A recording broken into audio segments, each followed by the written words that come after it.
Hello ma'am, Manipur Window की market की मैं ताराम नुकसरी को ngasi amuk anongba mathena amuk pudunga laksare hairiba mathena tadi akoina mayamna su yam toina budi dum sanaba mathela moi doini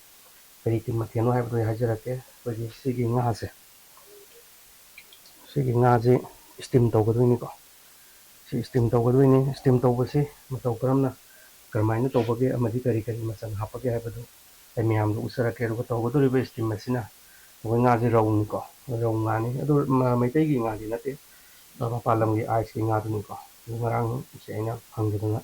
si wene ta ngasi je loksla bane yam chaw bu chu ngai ta bai de khut ka dori ba patra container ru chan daga di ngai roi ba ko duna ai ta le ba majan jing je me am tong tong chara ke ko chanam jam pa ne slice hana shoi je ko chanam pa na shoi ba nga ma thak ta hap ka sina sa bu su manam ma yam nu si han bai ta ka pung bo se siele ꯑꯗꯣ ꯑꯇꯩ ꯑꯇꯩ ꯂꯩꯔꯤꯕ ꯁꯥꯁꯤꯡꯁꯤꯗꯒꯤꯗꯤ ꯉꯥ ꯆꯥꯕꯅꯕꯨꯗꯤ ꯌꯥꯝꯅ ꯐꯕ ꯍꯦꯜꯂꯤ ꯑꯗꯨꯕꯨ ꯉꯥꯁꯦ ꯌꯥꯝ ꯀꯟꯅ ꯄꯥꯝꯕ ꯏꯟꯇꯔꯦꯁꯇꯤ ꯑꯣꯏꯅꯗꯕ ꯊꯥꯏꯅꯗꯤ ꯑꯍꯟꯁꯤꯡꯅꯕꯨꯗꯤ ꯉꯥꯁꯦ ꯌꯥꯝꯅ ꯄꯥꯝꯕꯀꯣ ꯑꯗꯣ ꯍꯧꯖꯤꯛꯀꯤ ꯍꯧꯔꯛꯏꯕ ꯅꯍꯥꯈꯩꯅꯗꯤ ꯉꯥꯁꯦ ꯀꯌꯥ ꯄꯥꯝꯗ꯭ꯔꯦꯕꯀꯣ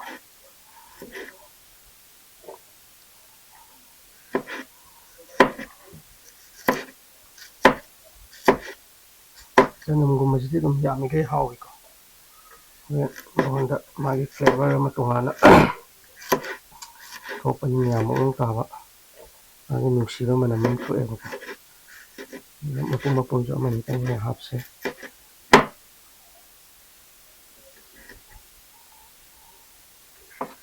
ꯃꯌꯥꯝ ꯍꯩꯔꯤꯕꯣꯞ ꯂꯩꯔꯦꯀꯣ ꯍꯩꯔꯤꯕꯣꯞꯁꯦ ꯁꯨꯃꯥꯏꯅ ꯌꯥꯝꯗꯤ ꯄꯤꯛꯍꯟꯗꯕꯤꯗ ꯑꯩꯅ ꯇꯞ ꯇꯞꯅ ꯁꯣꯏꯔꯒꯦ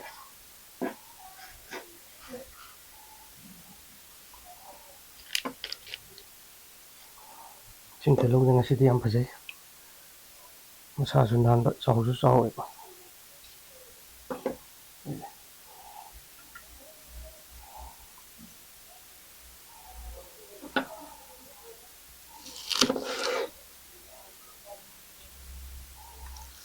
ꯌꯥꯔꯤꯈꯩ ꯃꯥꯁꯦ ꯈꯔ ꯀꯨꯞꯅ ꯀꯛꯁꯤꯀꯣ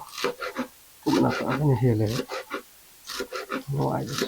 ꯆꯥꯏꯕꯗꯁꯨ ꯍꯦꯟꯅ ꯐꯖꯕ ꯍꯥꯏꯇꯥꯔꯦ ꯂꯣꯏꯁꯤꯜꯂꯛꯄꯒꯤ ꯆꯥꯏꯕꯗꯣ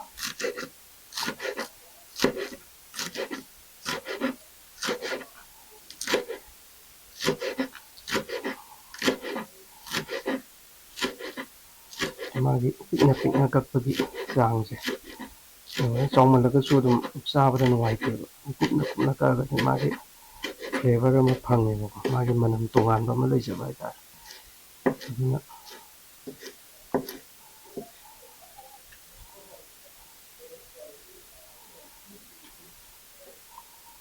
ꯁꯨꯃꯥꯏꯅ ꯁꯥꯡ ꯁꯥꯡꯅ ꯑꯅꯤꯒꯨꯝꯕ ꯊꯣꯛ ꯑꯍꯨꯝ ꯁꯨꯃꯥꯏꯅ ꯁꯦꯒꯥꯏꯒꯗꯣꯏꯅꯦꯕ ꯁꯤꯁꯦ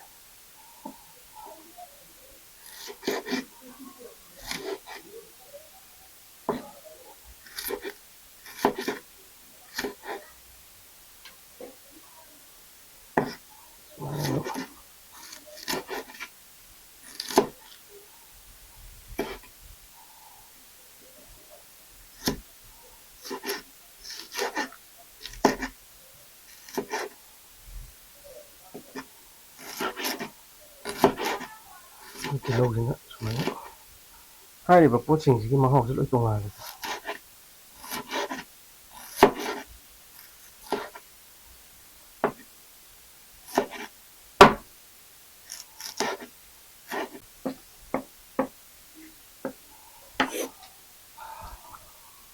ꯈꯥꯃꯦꯟ ꯑꯁꯤꯟꯕꯀꯣ ꯈꯥꯃꯦꯟ ꯑꯁꯤꯟꯕꯁꯦ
ꯉꯥꯁꯦ ꯊꯥꯡꯖꯤ ꯌꯥꯠꯁꯤꯀꯣ ꯊꯥꯡꯖꯤ ꯈꯨꯌꯥꯠꯁꯦ ꯃꯅꯥꯀꯟꯗ ꯌꯥꯠꯀꯦ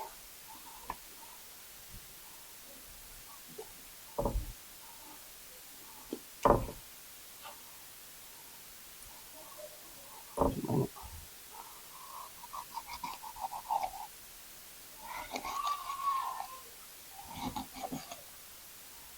ꯁꯣꯝꯁꯨ ꯑꯣꯟꯊꯣꯛꯄꯤꯔꯁꯤꯀꯣ ꯃꯕꯨꯛꯁꯤꯗ ꯂꯣꯏ ꯂꯧꯊꯣꯛꯈ꯭ꯔꯕꯅꯦ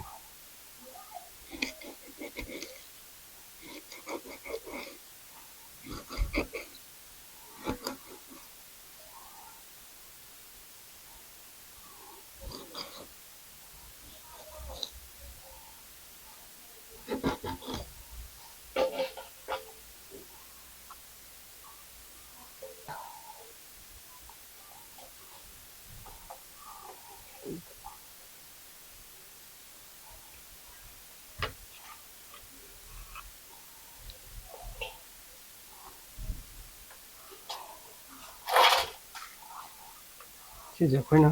ꯉꯁꯥꯏ ꯁꯦꯝꯈꯤꯕ ꯃꯆꯜꯗꯣ ꯈꯤꯇꯪ ꯆꯥꯏꯁꯤꯀꯣ ꯊꯨꯝ ꯈꯤꯇꯪ ꯆꯥꯏꯖꯔꯛꯀꯦꯀꯣ ꯊꯨꯝꯁꯦ ꯇꯣꯠꯁꯦꯕ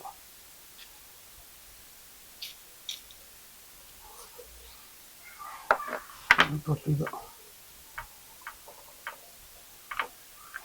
ꯑꯃꯨꯛ ꯑꯣꯟꯕꯤꯕ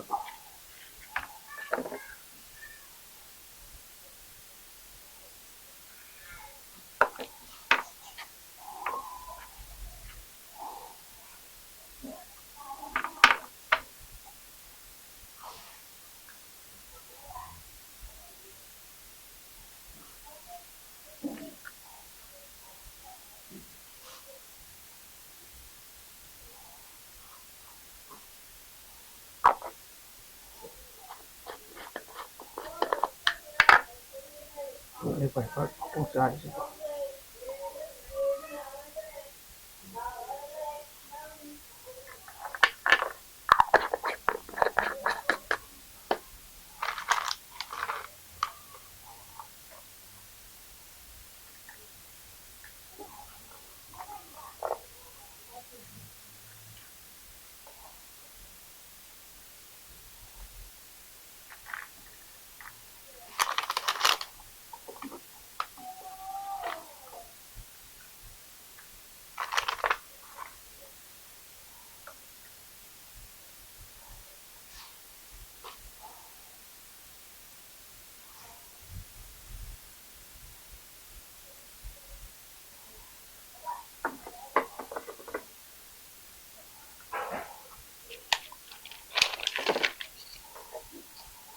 ꯁꯤꯒꯤ ꯆꯝꯄ꯭ꯔꯥ ꯃꯅꯥꯗꯣ ꯁꯤꯟꯅꯁꯤ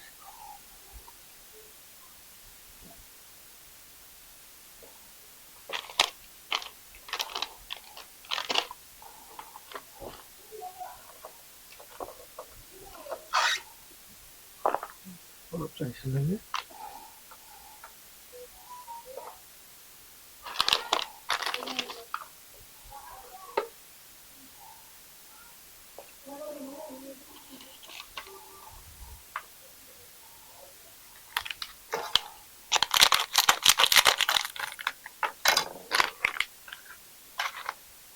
ꯗꯥꯜꯆꯤꯅꯤꯅꯤꯀꯣ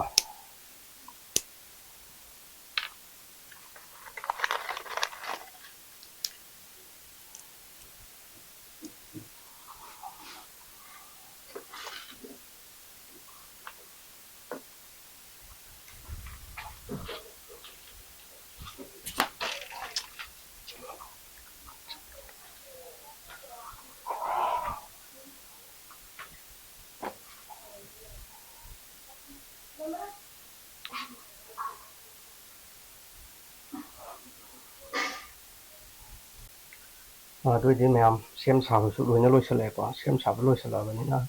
ꯍꯧꯖꯤꯛ ꯊꯣꯡꯕꯒꯤ ꯄ꯭ꯔꯣꯁꯦꯁꯁꯦ ꯁ꯭ꯇꯤꯝ ꯍꯥꯏꯕꯅꯤꯅ ꯁ꯭ꯇꯤꯃꯔꯗ ꯀꯃꯥꯏꯅ ꯇꯧꯔꯒ ꯐꯨꯠꯁꯤꯒꯦ ꯍꯥꯏꯕꯗꯨ ꯌꯦꯡꯁꯦꯕ ꯀꯅꯥꯒꯨꯝꯕꯗꯤ ꯀꯨꯀꯔꯗ ꯍꯥꯞꯆꯤꯜꯂꯀꯥꯟꯗ ꯑꯗꯨꯝ ꯀꯥꯝꯊꯣꯛꯄꯁꯨ ꯌꯥꯎꯏ ꯑꯗꯨꯃꯥꯏꯅ ꯇꯧꯗꯕꯤꯗ ꯅꯤꯌꯣꯝ ꯆꯨꯝꯅ ꯃꯥꯒꯤ ꯁ꯭ꯇꯤꯝꯁꯦ ꯀꯃꯥꯏꯅ ꯇꯧꯒꯦ ꯍꯥꯏꯕꯗꯨ ꯑꯩ ꯃꯌꯥꯝꯗ ꯑꯃꯨꯛ ꯎꯠꯆꯔꯛꯑꯒꯦ ꯒ꯭ꯌꯥꯁ ꯑꯣꯟ ꯇꯧꯔꯁꯤꯀꯣ ꯒ꯭ꯌꯥꯁ ꯑꯣꯟ ꯇꯧꯔꯒ ꯊꯥꯒꯠꯄ ꯍꯧꯔꯁꯤ ꯃꯥꯒꯤ ꯁꯤꯒꯤ ꯀꯟꯇꯦꯅꯔꯁꯤ ꯊꯥꯡꯒꯠꯄꯤꯔꯁꯤꯀꯣ ꯁꯨꯃꯥꯏꯅ ꯂꯩꯖꯔꯦ ꯃꯥꯒꯤ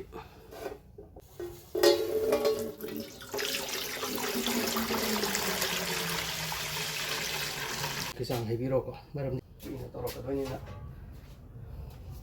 ꯊꯥꯡꯒꯠꯄꯤꯔꯁꯤꯀꯣ ꯖꯔꯦ ꯊꯥꯡꯒꯠꯃꯤꯟꯅꯔꯁꯤꯀꯣ ꯉꯥꯁꯦ ꯆꯥꯎꯕꯅꯤꯅ ꯆꯟꯗ꯭ꯔꯦ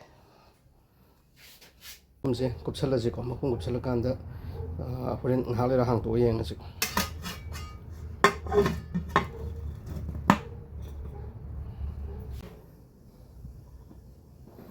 yengse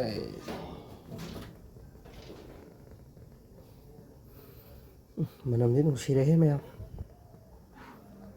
minute 10 amuk ledi dum mullani ko sum mullabagum bani he to sidai da magi machu thaksan badadi phajade ko aduna machu je thakta bane ko machu thaksa lagadi am phajada bai tare no masagi leijari ba machu ne hena dum phajaba he lebo ko aduna koina machu je thaktra bane ko do di ma'am 25 minute muk sure ba ko do di nga se mullabani pura mullabani minute 25 fulak pa je yen do su dum mullane ba ko aduna aroi ba ko nam tang hak to yeng se ko duga plate ta hapa kan da chok sara ko jare se azna mulle do di haptha jara ge ko do ma'am yeng min na se ko do di sang sing ngasai de gi yam wa na hona se ba do hujik ti mulle ko mullabani na mahau tang yeng se ko yam tang sara ke sigi पोछदा लैरहेको बजार पनि यो पोछे एक मसाम तंग थाजेको लैरे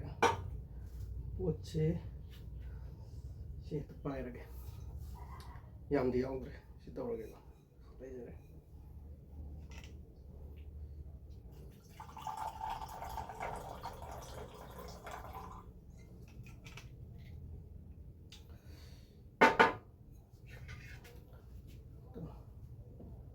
Sanam jam tang hani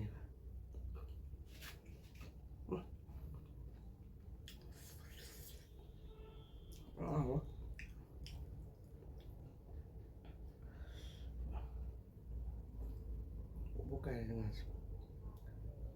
merudi unik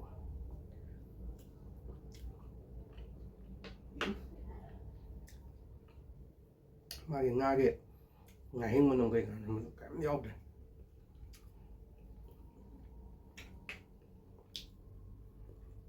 haribo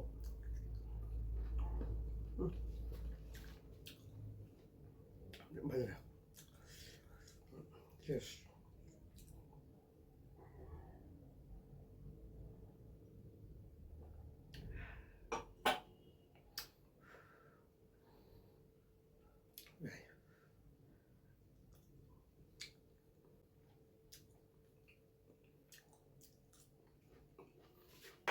Mày rồi xí kia ngay từng người máu chả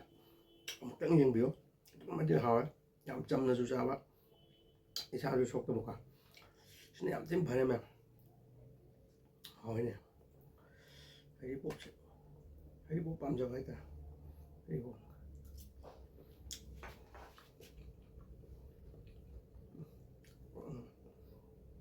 đồ mà xí đồng tôi đi mày em xin ông những video của nó một bố thằng cái công tục sẽ đi đâu video asibu nong yang bibai sinong sinong biragadi channel asibu subscribe tok sinbiyo